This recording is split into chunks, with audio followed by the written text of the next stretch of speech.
Okay, so now guys, I'll just explain the SP3. So before explaining the SP3 architecture, let me just explain you the multipass architecture. Okay,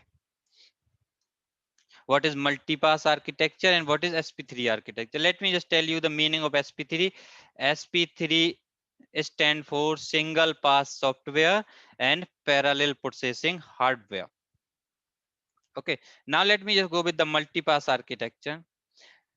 So like in legacy design, if you have any kind of legacy design, let's suppose if I'll consider this particular design, this is a legacy design where we are having our legacy firewall. So let's take an example of Cisco ASA.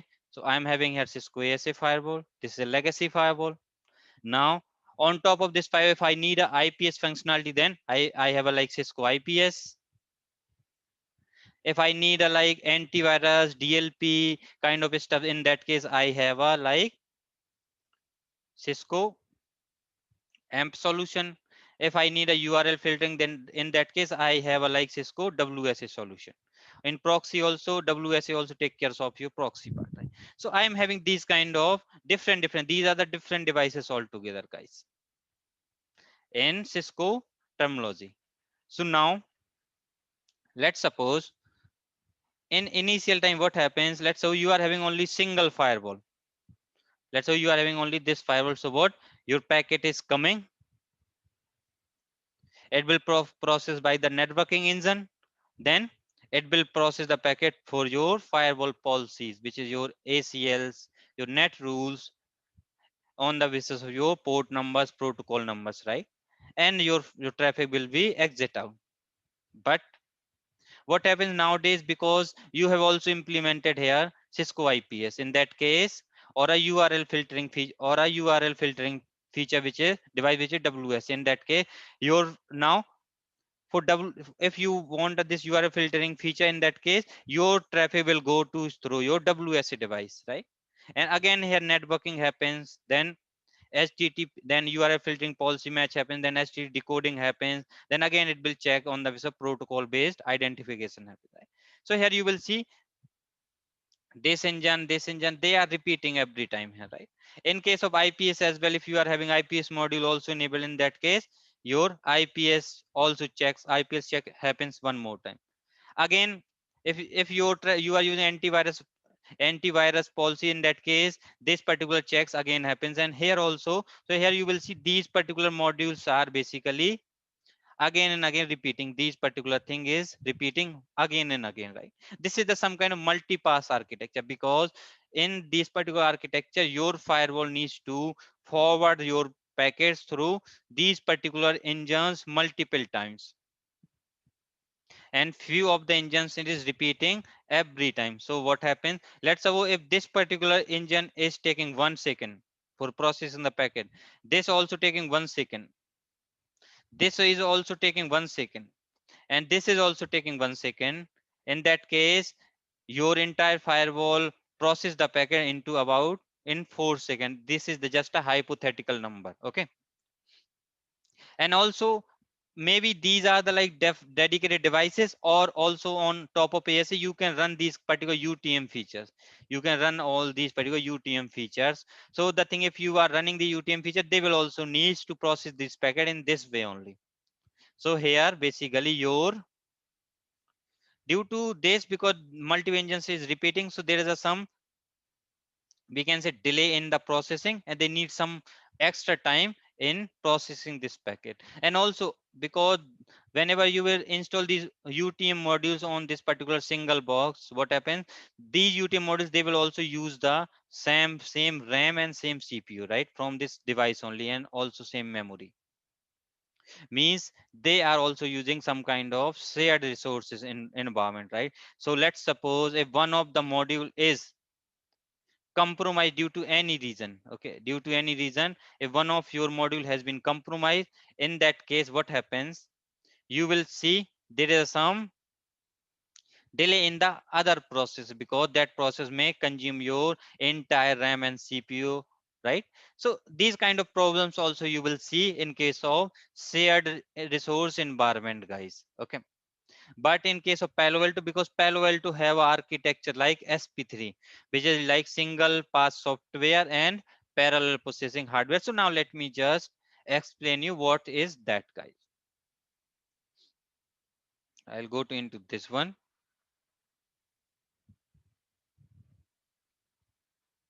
Okay. So so guys, what happens? This is a like this is the best design for your single pass software, because Palo Alto is a device, right? Who is having all these particular features available into the single box. So it is also like single box kind of solution, who is having all these features, like it's having like content identification, which include your data filtering, URL filtering, your IPS functionalities, your application identification functionality, your user ID, your networking related stuff, and your policy engine. All these features you will get into the single box. Okay. So now what happens in case of Palo Alto? When Palo Alto receives a packet, what it will do, it will it will basically it will send the actual copy of the packet through the networking engine, and what it will do, it will also create some pseudo copies. It will just create some pseudo copies, and all these two pseudo copy it will send through your policy engine and app ID engine. These just a pseudo copies, guys. Okay. It will not do the actual replication. It just create a pseudo copies, and it will just forward these copies through these three engines. Okay. So the thing is, networking engine basically take care of your networking part, which is your L2 processing, L3 processing, which is your routing lookup, your net policy lookup, your ARP table lookup, all these things done by your networking engine. App ID engine, when app ID engine receive the copy, it will basically works on app identification, and it will do the application identification. Then your packet, the copy move for your user identification engine, and your user identification just do the identification of the user if you are using user based policy. Then your content identification happens, and your actual sp3 file, say your actual sp3 will happens at the content inspection level, guys. I'll explain you how it will happen. Okay. But the thing is, because Palo Alto is supported something called like single pass software, so the thing is, first copy it will always send through networking engine, and some pseudo copies it will send through these policies engine as well, policy engine and this particular app ID procession. Okay. And when it will reach it to the content ID, so because in content ID what we have, in content ID we are having like a database for URL filtering, database for antivirus, database for anti spyware, database for your file policies, database for your vulnerability protection, right? All these particular checks happens in sp3 manner, means your basically your packet go into single database on a streamline based.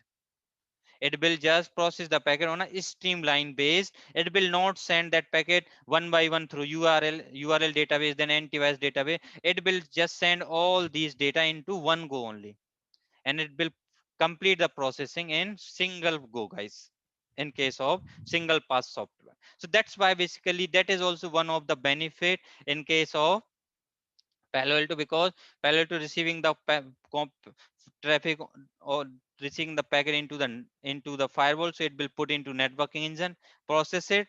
It will send that packet for user ID, then app ID, then content ID, and in content ID it will just do the sp3, and after that it will send that copy for the policy engine where your security policy match happens, guys. This is the thing. So, but the thing is, it will send these pseudo copies here, so that's why these engines also can do their checks. Okay.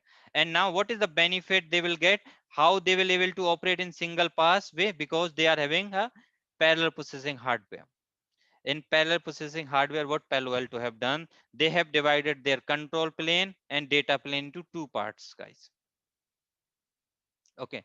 And this data plane having three processor. These are the main three processor, we can say main three engines. One is networking engine, one is security engine, and another one is content engine. Okay. And all these engine basically they will work parallelly, because they were having dedicated RAM and CPU. So your data plane having these three processor, and they are having dedicated RAM and CPU, dedicated RAM and CPU, dedicated RAM and CPU. So they don't have any kind of resource dependency. That's why they will able to operate in a parallel way, guys. That is also one of the benefit you will get due to this SP3 architecture, or we can say parallel processing architecture. And also you will get few other benefits, like if your control plane which is responsible for your management activities, which is your configuration, logging and reporting, if you will get any issues in your configurated things, let's suppose your management plane is hanged due to any reason, in that case it will not basically hamper your data plane. Data plane will function separately because they don't have any kind of resource level dependency. Let's suppose someone have launched DDoS attack in your data plane. In that case, your management plane or control plane will not impact. You can log into your management plane and do your configuration. But in other firewall, what happens? They will use a same kind of, we can say they will use the same resources. So if someone launch DDoS attack in data plane, that due to this DDoS attack, data plane consume all your RAM and CPU, and you will not able to access that firewall as well in that, in the case of your other firewalls. So that kind of benefits you will get due to this parallel processing architecture. One more benefit you will get due to this architecture, which is your, let's suppose you are having issues in your management plane. Maybe your commit is failing, you are not able to configure that device. What you will do, you can just restart this plane only. You don't need to restart your entire box, guys. Let's suppose if your data plane is not functioning well, let's suppose there is some issue in your manage in your interface, in your data interface. In that case, what you can just restart your data plane itself. You don't need to restart entire device. One more, when you, let's suppose you have configured IPsec side to side VPN between two peers, and due to some reason crypto engine is not functioning well, due to any reason. In that case, just you can kill that process or restart the crypto engine itself. You don't need to restart entire box. So these kind of basically benefits you will get by using due to this particular architecture, guys. Okay, now if I'll take a example of, I'll have a few other images as well. So let me just open these images. So if you see this particular architecture, guys, so what happens in your Palo Alto firewall? Palo Alto firewall have a like control plane here, and it is having data plane here, right? And this is your signature match processor.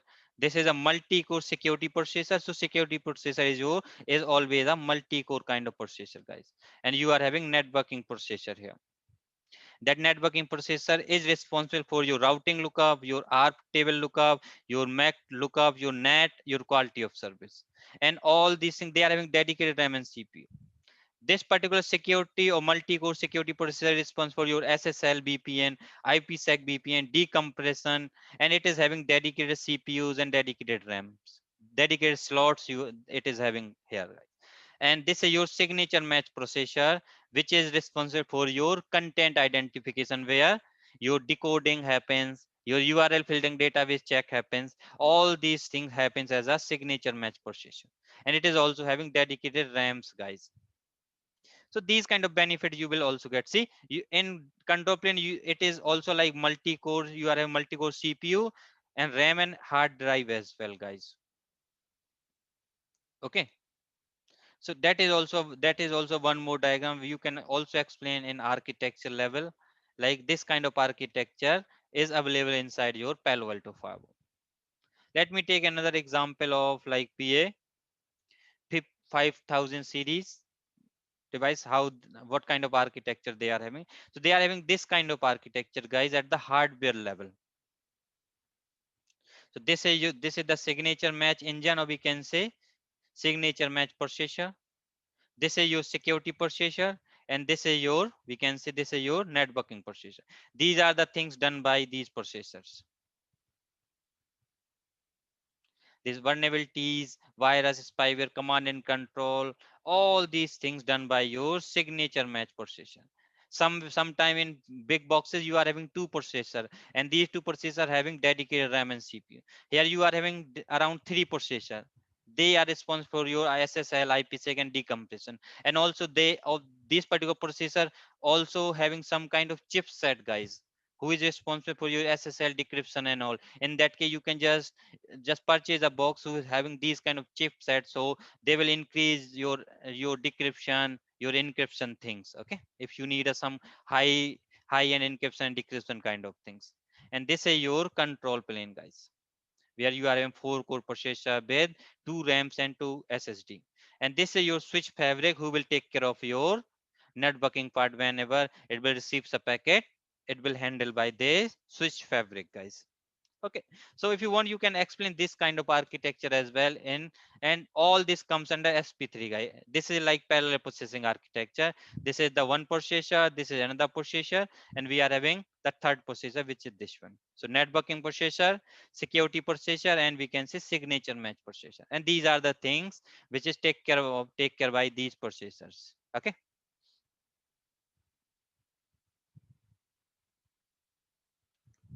now what I want to explain you guys, now let me just go with your packet flow overviews, and I will explain the packet flow in detail today only. So let's see. So before going into the packet flow, what I want to highlight few things, guys, here. So let's suppose I am having this kind of architecture where I am having my Palo Alto firewall.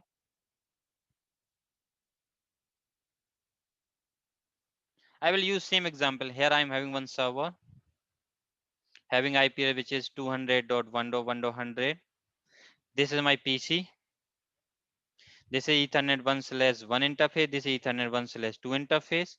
This is my inside zone. This is my outside zone. This PC having IP 10.1.1.100. Okay. Now, whenever my firewall basically receives a packet, so what happened? This PC send a packet towards this firewall. This firewall process this packet and forward towards the server. So whenever my firewall receive a packet, what it will do? It will first put this packet into the state which is your ingress state. Ingress stage. After that, your packet go for the connection table, or we can say session table lookup. Session table lookup, that thing is also known as fast path, guys. Just remember, this is also known as fast path. And third stage is your connection setup state. Connection setup, or we can say session setup state. Session setup state. And also this state is also known as like slow path. So these are the multiple states in the packet flow of your Palo Alto firewall. I'll explain you what are the things happen in these states. Okay. Now fourth state is your application identification state. Then fifth state is your content ID state, and sixth state is your egress state. So these are the 6 stages on your Palo Alto firewall when it will basically receives a packet, and it will process this packet against all these 6 stages. Now let me just go one by one. What are the checks happens in your ingress stage, then how it will do the lookup on connection table, all these things, guys. Okay. So let me just go to into this particular my whiteboard. So the thing is, and also, so like first of all, your packet is processed by the ingress state. Okay. Then your packet, after ingress state, your packet is basically go for the connection table. If there is an existing connection, then firewall basically processed by the first path. If connection is not stable, in that case your firewall send for the connection setup state, or we can session setup state, or slow path. And after that, your packet go for your app ID. Then that packet go for the content inspection, and after that this packet is exit out from the egress interface. And if you see here, this ingress processing and egress processing done by the networking processor. This connection firewall setup state and a firewall fast path is done by the security processor. And signature match is done by the signature match procedure responsible for your app ID and your content ID. Okay. So this is the basic overview. Now let me just go to into the image where you will get some detailed overview, guys. So let me open this particular image here.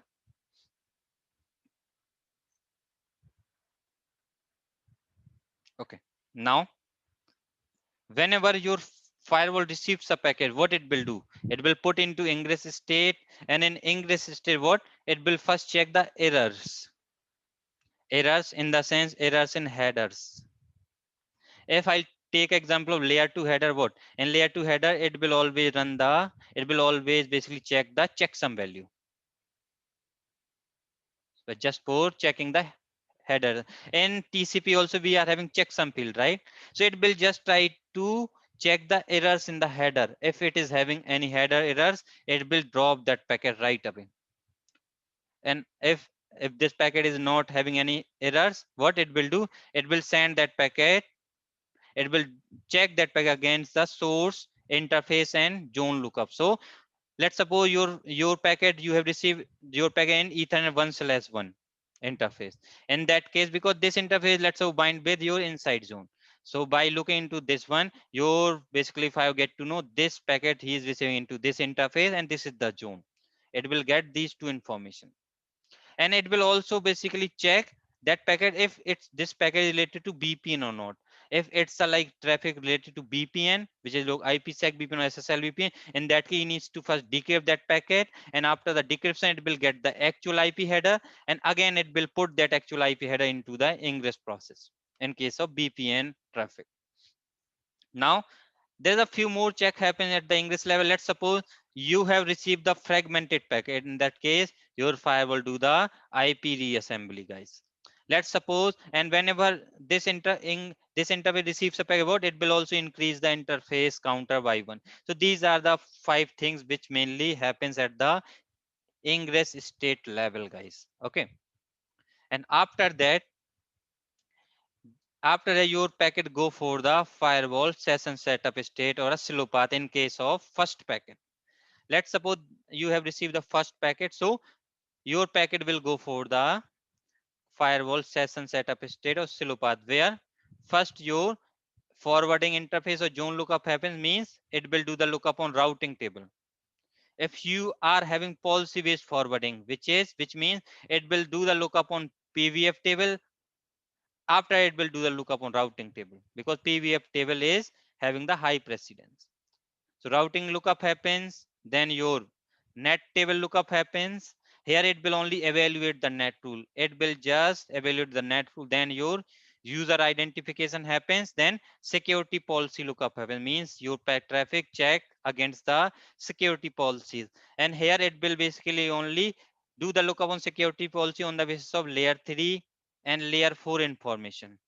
Just remember, it will do the lookup on the basis of layer 3 and layer 4 information. It will not checks for app ID and other steps, okay, at this particular point of time. And after that, what happens when this particular firewall connection setup stage has been completed, your firewall install the connection to the session table. So means let's suppose now you have received a second packet. In that case, you will get the entry of that second packet into the session table. So what it will do, the layer 2 to layer 4 processing, which means it will apply the net rule here. At this particular point of time, it will just evaluate the net rule, and here it will just apply that net rule. And after, it will send that packet for the SSL decryption policy if we have configured. Okay, why we use SSL decryption, I will explain you in that class when we will discuss this SSL decryption. Don't worry. Okay, after that, that packet go for app ID, where your app identification happens. So first it will basically match your app override policies, then it will inspect the payload, then it will again do the security policy lookup for the on the basis of application ID. After that packet go for the content ID, and it will basically match again the security profiles, what are the security we have used, and it will basically inspect that traffic against the different kind of viruses, malwares into this particular content ID by using the decoders and other things. and after it will just re-encrypt the traffic in case of SSL decryption policies, and after that it will basically forward this packet towards the egress state, or we can say forwarding state, where if you are using quality of service, then your quality of service policy will apply. If your traffic is to VPN, then VPN traffic needs to re-encrypt. So re-encryption happens, and after again it will match the apply the net policy. Why it will again do the net again apply the net rule here? Because let's suppose at this particular point of time it will do the actual net change, right? So let's suppose you are receiving the traffic which is coming from source which is 10.1.1.100, and destination, let's suppose destination IP is 200.1.1.100, right? You have a configure wrong net rule, and what you have done, let's suppose you have just translated this source IP into the same destination due to any reason, right? What this source is also translated into the destination which is same. So it will just check this net, apply the net rule, check the applied net rule. If source and destination IP is not similar, if it is similar, which means it will drop that packet. So that's why it will again do the net, try to apply the net rule for this kind of scenarios. Okay. So this is also a like some detailed kind of overview, okay, in your packet flow. Now let me just go with your interfaces, how your ingress process happens and other things, guys. Okay.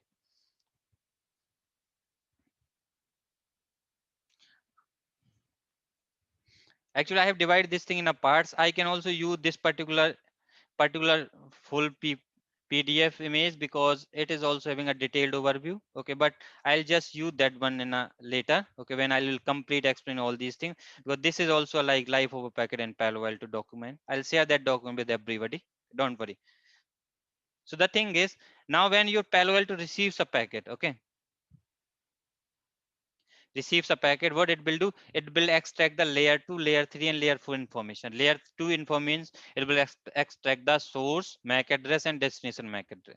Layer 3 means source IP, destination IP. Layer 4 means source port and destination port. It will extract that information, and after extracting this information, it will just get to know what is the ingress interface and what is the ingress zone. It will get these two information, and it will also check the packet against these errors, these header errors. After it will send that packet for the next check, which is your IPsec SSL or BPN traffic related check. If traffic related to this BPN, then decryption happens, and again that packet go for your ingress process. If it's not a BPN traffic, it will basically send that packet for the session matching, means now it will do the lookup in your session table, guys. And in your session table, if you see, I have just taking this example. In your session table, it is having 6 tuples, which is your source and destination IP, source and port and destination port numbers, protocol numbers, and ingress zone. And this is the flow. This is the client to server flow. This is the server to client flow. And it is having source IP, destination IP, protocol number, source port, destination port, and it is also having states. And what is the type? Type is flow. So like all these information is available into your session table, guys. Okay. So this is how your ingress process happens in your packets, guys. Okay. Now just give me a second. Let me just increase the size a little bit. Okay. Now when after it will send that packet for the session match, right? So what happens if your session match happen? In that case, it will do the fast path. If session is not matched, in that case, it will do the slow path. Slow path means it will send that packet for the connection setup state, or we can say session setup state, guys. If if it is having existing session, in that case, it will do the fast path. It will completely bypass this state. And due to stateful inspection, that is the benefit, will always bypass this slow path, guys. Okay, just remember. And now let me just pull the another image, guys. Let me just go for the slow path. So let's consider my firewall is receiving the first packet. Okay, So now whenever your firewall receives a when your firewall send forward this packet for the slow path, so what, first it will apply the zone protection profile. If you are having any kind of zone protection profile, in that case it will apply this zone protection profile, and it will also check the TCP state check. So why, what a TCP state check? Let's suppose in first packet instead of SYN, because in case of TCP always you receive a first packet which is SYN packet. Let's say you have received the SYN plus ACK packet. What it will do in that case, your firewall will drop that packet. So for in that case, your zone protection profile will work. Zone protection profile is also used for your anti-spoofing kind of attacks. We will explain you when we have like separate session for zone protection and other things, guys. Don't worry. Okay. So it will match for zone protection profile, and after it will just forward this packet for your forwarding lookup, which is your routing table lookup, or we can say policy based forwarding lookup. First, it will do the lookup on PVF table if you are using policy based forwarding. Otherwise, it will do the lookup into your routing table. And while looking into the routing table, it will just get the egress interface and zone from routing lookup. Means it will get the egress zone and egress interface, means from which interface he needs to exit out this traffic. That interface and that particular information he will get from your routing table lookup. And after that, it will just send that packet for your net policy lookup, where it will do the net policy lookup. So here we are having two conditions. If this particular packet is related to your destination net, in destination net, what happens, your destination IP will change, right? So what happens, you, if your destination IP will change, in that case your egress interface will also change, right? So in that case, what, your packet again go for the forwarding lookup for this new destination. And so it will do the secondary forwarding lookup to find the final egress interface zone in case of destination net only. And after that, if this package is not related to destination net, it will go for your user ID, where your user identification happens. And after that, it will basically evaluate the security policies from top to bottom on the basis of source IP, destination IP, source port, destination port, and protocol number. It will use these 5 things to evaluate this particular security policy. If security policy is allowing that traffic, then it will also basically do the lookup for your DDoS policy if you are having any DDoS policies. If DDoS policy is also allowing your traffic, then that traffic go for your session table, and what, it will install that session into the session table. And what information it will save, it will save this information along with your ingress zone info into the session table. And after that, your fast path will start for subsequent request and reply packet, guys, for this particular flow. So this is your slow path, and due to stateful inspection, your slow path is completely bypassed, just remember. And also just remember one more thing, here your net evaluation happens, guys. They will just evaluate the net rule, they will not translate the IP address. They will not translate here. Net translation is not happening here, guys. Here only net evaluation happens. Just remember, because in interviews they will ask these kind of questions, guys. Okay. Now let me just, this is your slow path. Now I'll go into your first path here. Okay. So now after your session has been installed in the session table, now your packet move forward and it will do the lookup for layer 2 to layer 4 firewall processing, which means it will just apply the net rule here. Whatever net rule is evaluated that time, it will apply here, means actual net translation happens here. Why it is happening? Because you know, for subsequent request and reply packet, what, it will bypass the slow path, right? It will always process the packet by using the fast path. So it needs to apply the net rule here, right? If they will need to, if they will start changing the IP address here, then they need to send every packet through the connection setup state. That's why, that is the reason behind this. Okay. And after that, your packet go for the SSL decryption, or we can say SSL decryption or SSL forward proxy if you have configured the SSL decryption. Because nowadays, you know, some malicious website like torrent or messenger, all they are basically generally hosted over HTTPS, right? And now whatever traffic you will exchange through this HTTPS, your firewall will not able to inspect it because it is in encrypted form. And if you want to inspect that traffic, you need to configure the SSL decryption. I'll explain you how you can configure it, what are the parameters is there, everything. Okay. And after that, that packet go for the application identification. It will send that packet for app identification where your application identification happens. And after that, basically that packet go for the content identification where your content inspection happens. It will your traffic inspect through against the malware, different viruses, different malicious codes. Okay. And after that, that packet go for the your egress interface or your forwarding interface, we can say. So this is your fast path, guys. These are the things which happens in your fast path.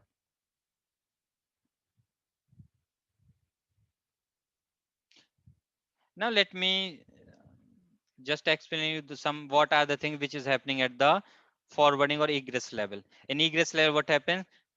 Your packet go into the egress process, which is your exit interface. Okay, so let's suppose you generally we will have a different deployment modes as well. That time I will cover.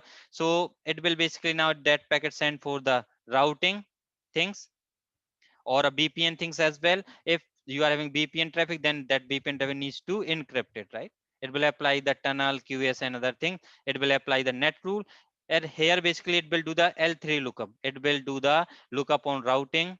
It will do the lookup on an L3 table and what? So it will generally do the lookup in SEP table here, okay, internally in a switch fabric. And what it will do? It will create the layer 3 header, guys.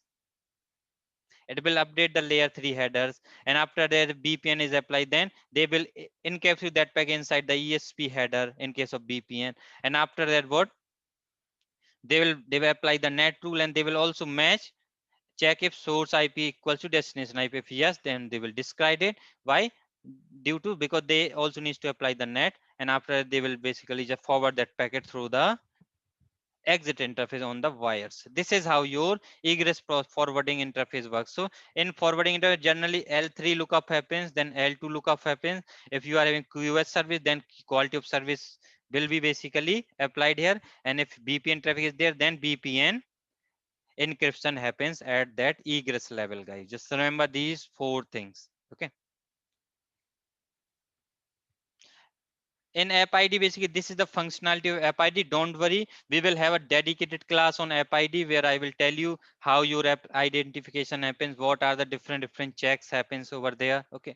In app id, first it will check the app override policies, then it will basically check that traffic against the pattern based application identification and content identification.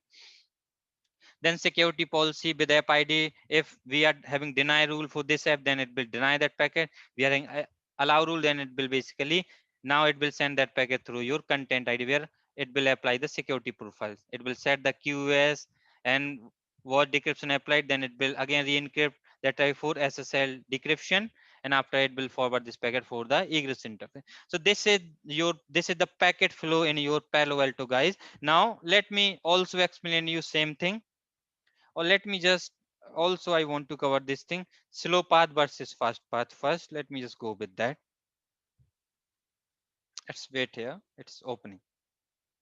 Okay, so in basically firewall, what happens, these are the things basically which happens in a slow path and in a fast path. In slow path, basically it skip the packet in from an exiting session. So if there is a session exists, in that case your packet always basically forward via the fast path. In slow path, your routing lookup happens to just find out the egress interface and egress zone. Net policy lookup happens in case of destination net. It will again do the forwarding lookup. Then it will do the firewall policy lookup by using the app any here. Okay, that's why I have just mentioned they will do the lookup on the source IP, destination IP, source port, destination port, and protocol number. They will not include app here, guys. Right? Just remember this thing. And if the packet is allowed by the policy, set up the connection, they will just set up the connection. And your first part for packets in established sessions, L2 to L4 forward firewall processing happens. Discard the packet if session is not active. Update the session lifetime. They will also update the session lifetime whenever they will receive a new packet for that. Do net if applicable. They will do the net here, guys, if applicable, and they will also do the decryption if we have configured, if we are having SSL proxy configured or SSL decryption policies configured. Don't worry, in app ID we will discuss how this app ID happens and other things, guys. Now let me also take a help of this particular diagram. Okay, so let me just increase the thing. I think now it is visible to everyone. It's the same thing which I have explained in a parts. Here you will get in one diagram only, guys. Your firewall is receiving the packet. Receiving the packet, it will basically process this packet. It checks for errors. It will firewall inspection applied or not. IPsec SSL VPN is applied or not. Same thing. If you see this particular diagram, it's the same thing, guys. This is first path. This is your firewall session setup state. Forwarding lookup net policy. Firewall's policy lookup happens. Then it will install. If they are allowing that traffic, then they will create a session. Then your layer 2 layer 4 processing happens. SSL proxy is applied now. Session app identified. If no, then they will send that packet for app identification, where your app identification by using the different kind of mechanism at the app ID level. Now here your content inspection happen, and this is the point where your SP3 will be applied, guys. This is the part where your SP3 will be applied. And what in basically in SP3 what happens? Because in content engine they will have a multiple database, guys. So in other firewall used to basically used to have a different kind of databases, and they will send a different copies of these packet with these data. But in Palo Alto, it is having some kind of similar database or some kind of streamlined database where it will process the packet in one go, guys. It will not needs to go again with your networking engine or your security engine for doing this processing of these particular inspection engines. Okay, so that is the benefit. And after that your egress process will basically start here. In egress process, basically these are the things which has happened.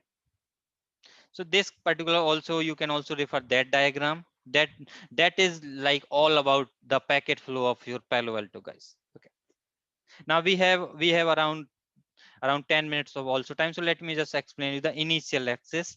So let's suppose in your office what you have got one physical box. That's so you have got Palo Alto 850 model number. Now what do you want? Now let's say you want to start configuring this device. What you will do? What you will do, you will, so the thing in this box, if you check, this box have few ports, right? It is having like management port, it is also having like console port, and it is also having few data ports. These are the some data ports, guys. Apart from this, it is also having some power ports, right? This is the power supply one, and this is your power supply two. Nowadays all these devices come with two power supplies. Okay, so what you have to do, you have to first connect this firewall with the power supplies, right? And after that, now if you want to get the access of this file, either what you can do, you can just arrange a console cable and connect this console port with your system, and you will able to access this firewall via console. Now if you want to access this firewall via console, what you need to put a username. So default username in case of Palo Alto is admin, default password is also admin. These are the default settings. And let's suppose you don't have a console cable. Now after what you can just connect the cable into the management port, and by default in that management interface your firewall come with this IP 192.168.1.1/24. This IP address has been by default configured on this management port of firewall. What you can just configure a similar kind of IP address, which is 1.10 maybe /24 in this PC, and you can just access this firewall by using SHS or by using HTTPS, whatever you want. Generally, SHS, HTTPS, and ping, these three services by default allowed on your Palo Alto management interface. Just remember. So if you want to access this file initially, what, either you can just access by a console port, access it, put the username password, and just configure this firewall with the management. Just change the management IP address, set the default gateway, connect this management port if you are having any kind of management switch over there. Okay, and after that you can able to access this firewall via remotely by using HTTPS or via using SSH. And after that you can just start configuring this particular device, guys. So these are the few things, this is the things which you also needs to know, like these default settings on this Palo Alto firewall, because you want to start your configuration on this particular box, guys. So these are the things which generally you need to know in initial access. And after that, when you got the access of this firewall via SSH or via console, via HTTPS, after what you need to configure, you need to configure the routing. You need to configure the routing for your management interface, means you have to define the default gateway. That is the mandatory things. And after that, you also need to define the DNS settings. You also need to define the NTP setting in your firewall. And after that, just if you have a CLI access of this firewall, just run this command. So system info in your firewall, and you got the serial number of this device. Okay. And what you can just take this serial number and register this serial number with the Palo Alto support portal, which is support.paloaltonetworks.com, where you just configure this particular, just put the entry of your device into the support portal, and after that you can just fetch your license and other parts if you want to fetch it. Or the second thing, you can just download the license from the support portal. You can manually upload these license in your box, and you can just license your firewall. These are the few things which we generally do in your initial access when we got the access of this firewall first time. Sometimes we also need to do rack mounting of this device in a rack. So the thing, if you are doing the rack mounting in of this device, just do the rack mounting, and after that basically just check the run this command, so system info, just get this IP address, so chassis output, these just collect, so environment, these kind of output you need to collect to just check if everything is working fine or not. And this particular activity is also known as rack and stack activities. If we are working a production, then maybe some of you are aware about that. Okay, this rack mounting other thing you have to do. And the thing is, while doing this rack mounting, connect all the data ports, all these management port, check the status of your interfaces working fine or not. All these particular checks you need to basically perform in your firewall. I'll give you a few commands maybe tomorrow in your class, what are the commands you need to run for in during this initial access time, or what are the things you need to capture. Okay, if you are involving in any kind of rack and stack activities. So this is all about your these particular seven, we can say seven topics, and which we have successfully covered. Now now I'm just stopping the recording.